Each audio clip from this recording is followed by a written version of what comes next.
Welcome back to the Truckstop, everyone. Welcome back to another vlog. Welcome back to another week. Oh my gosh. So, yeah. I did something stupid. Well, I mean, it's my fault. I think I ran the truck out of fuel, and I'm like 10 miles from the yard.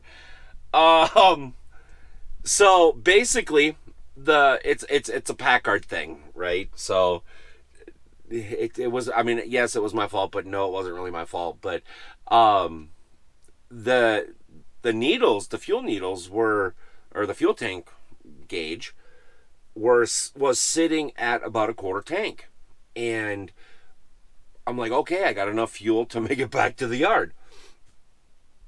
Hit a bump here about a mile ago, and I felt it, and it just blah, blah, blah, blah. And here I am, now, sitting on the side of the road, probably gonna get completely made fun of, but you know what? Hey, everybody's entitled to something silly every now and then. And I'm telling you, I have not ran out of fuel in forever.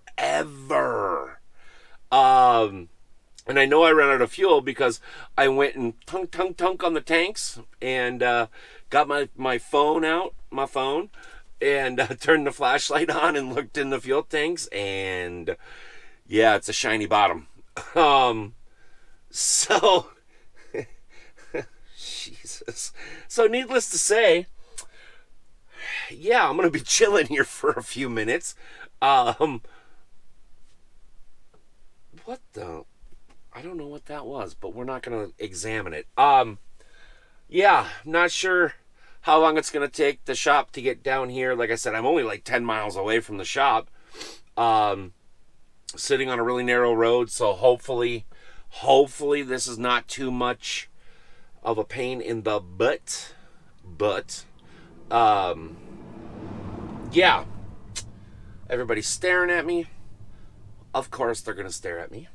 I got over as far as I could get over, but it's a really narrow shoulder, see? So yeah, it's a little skinny. But needless to say, whoa, hello, up here, don't up here, all right? Here, eye contact, people. Yeah, so needless to say, it's been, oh my God, I cannot believe I just ran out of fuel. This is so stupid. It's a Packard thing. You know, sometimes the needles stick on the fuel gauges. It's kind of a common problem. I don't know there really is no solution. But yeah, here we are. So, what am I gonna do? There's nothing I can do. Oh my God, this is so stupid. Oh, yay. I cannot believe I just did this. This is so dumb. Anyways, yeah, let me just, oh. Casey's Pizzas, my friend. Look, it's Casey's. We had to get fuel. So I figured, let's get a Monster and stop by Casey's because I had to get fuel. Why not, right? It only goes hand in hand. Because running out of fuel in the big truck, laugh all you want. I know it. Laugh all you want, you little shits. You just go ahead and laugh. Because when it happens to you, the world's gonna laugh at you too. But oh my gosh, what a trip, what a trip. I'm telling you, it's just been absolutely bananas. So I tell you what, my friends, we're going to swing by the office right quick, drop paperwork off. I'm gonna start heading for home since we got the truck back to the yard with fuel in it. Wolf down some pizza as I'm driving, and then we're gonna come back and we're gonna talk about trailers. After my little silly oops, fuel mileage, and what people are doing on trailers to make fuel mileage. So I tell you what, let me take care of some more business right quick, and then yeah, we'll talk about trailers. All right. A lot of discussion has been around trailers. And by the way, that pizza was fantastic. Oh my gosh, it was so good. Now let me just say this, all right? I am not a trailer expert. I am not an engineer, all right? I can read pamphlets and brochures just as good as anybody else. But what I'm talking about is real world numbers. My experience. I want to know what your guys' experience is if you drive truck. My thought is, in the little that I know, I may be wrong, I may be right, I don't know, but I haven't been able to prove or disprove anything, all right? I'm going by real world numbers, the numbers that I physically see myself, my style of driving, my type of, terrain, all this other stuff. I don't care what the brochures say. I don't care what so-and-so from what dealership says, because it's all estimates. All right? It's a guess. But, so let's talk about trailers. There are several different types of trailers. But what we're going to talk about is solely reefer trailers or box trailers, all right, depending on which one you want to call them. But we're going to solely talk about reefer trailers. Now, I wanted to use some of the trailers at the yard, but they were packed in so tight that I couldn't use them. Now, this week, I was pulling both a tandem trailer and a spread axe trailer. Now, I'm going to post pictures of both of them right here. Basically, just the trailer alone with the reefer unit on it and fuel tank. Now, the tandem trailer, which is the closed wheel set, or together wheel set, is by far more fuel efficient than the spread axe, which has a wide open stance, all right? Now, somebody's brilliant idea was to come up with and convince everybody that skirts, again, picture. Now, skirts are a joke. They're a joke. They claim to give you better fuel mileage, which, honestly, in my life, in my world that I live in, that I drive in, I have yet to be seen increase of fuel mileage. So if there is an increase in fuel mileage, it's so significant that it doesn't even make a difference, right? But that's the pro. That's the only pro, or supposed pro, about these skirts. Now, there's wedges and stuff like this, and the main thing is the skirts, because there are a lot more side effects that I know, or that happened to me, than pros, right? There's more cons than anything. And when you're pulling a trailer with the side skirts on, It becomes so much harder to drive. Anybody passes you, you get sucked in, you get blowed out, whatever. You're constantly turning the wheel. You're constantly turning the wheel. You're trying to go over a big hump because they're, let's face it, some of these intersections have a really steep crown that you have to go over. You scrape them. You blow a tire. You wreck the skirts. You're constantly moving. I can say this again and again and again and again and again. You're constantly sawing at the wheel. A side wind is miserable. It is so miserable because the air doesn't have anywhere to go. It's literally hitting a 13.6 wall. That's how high trailers are. I just don't see the benefits anywhere. I don't know what that is. We're not going to examine it. We're just going to get rid of it. I don't see the benefits anywhere. Like, anywhere. I tell you, this week pulling a spread axle, yes, the spread axle is a little bit more draggy, but it rides so much better.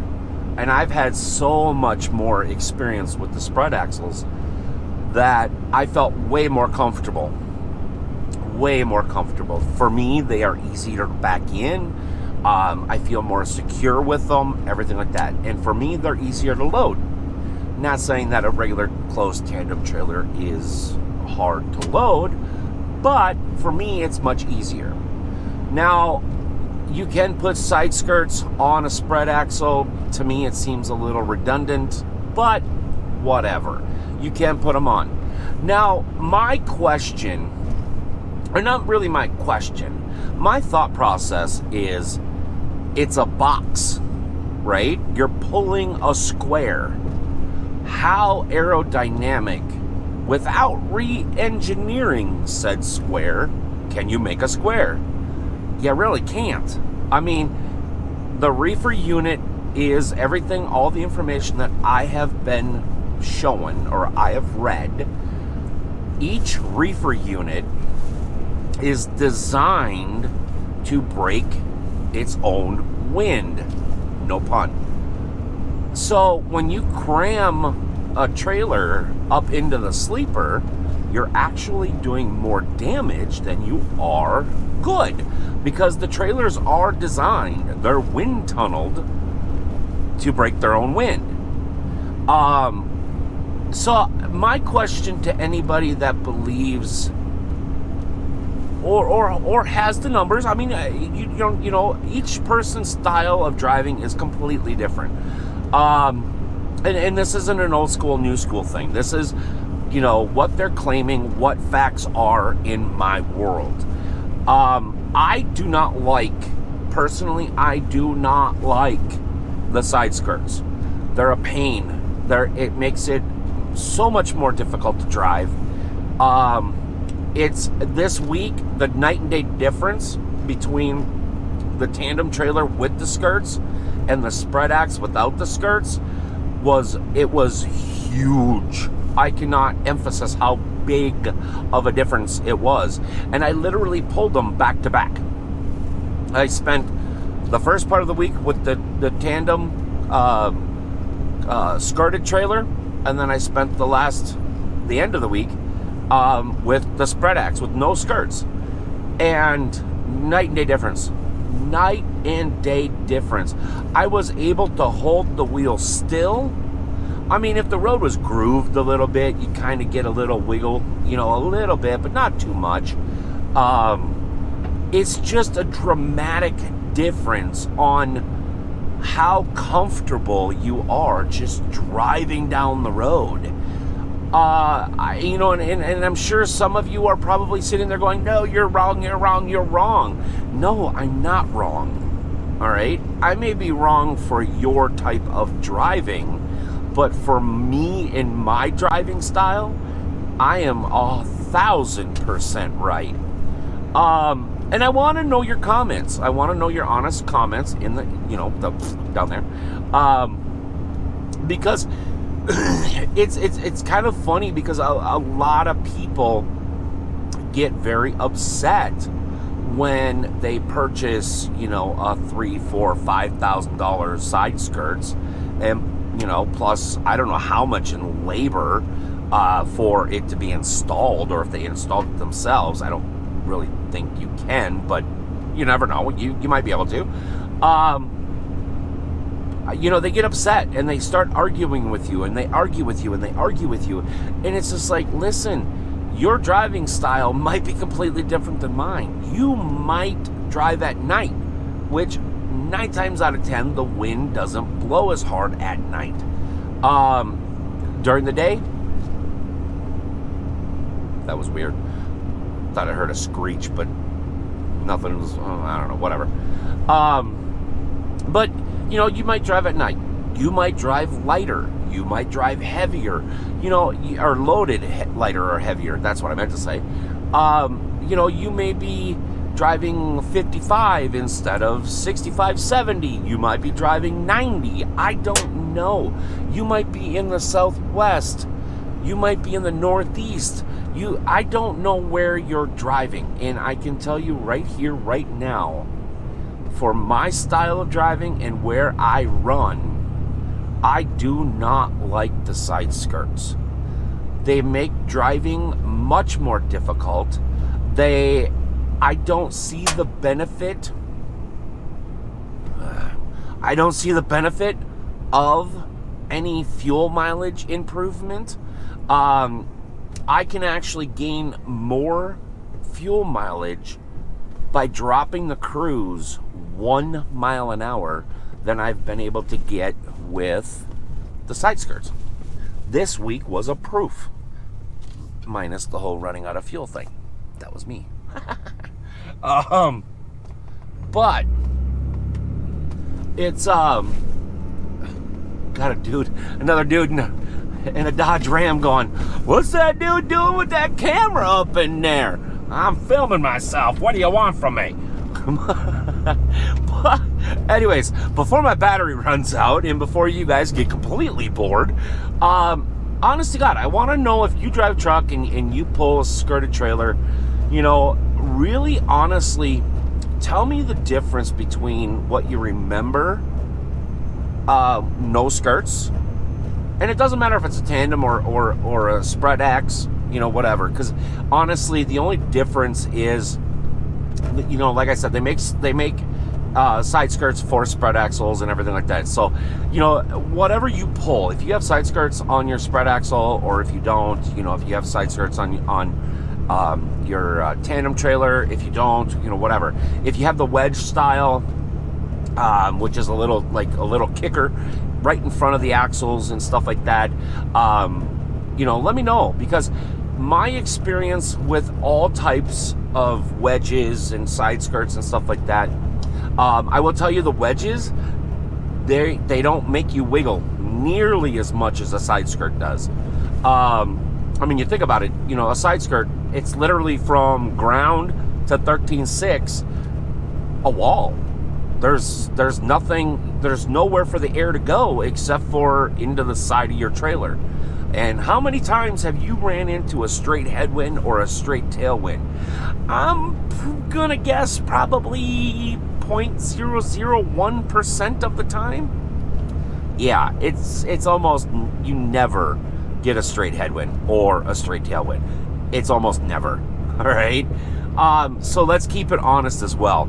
But I want to know your guys' opinion, because I don't like them. I don't see the benefits of them. But there again, it's not my trailer. It's not my truck.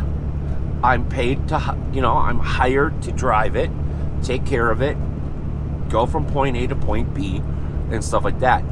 But, the owner-operator side kicks into me, and I see the numbers. I'm right there, right? I know what the numbers are, and I can calculate the numbers up, and I have yet to seen an improvement with side skirts.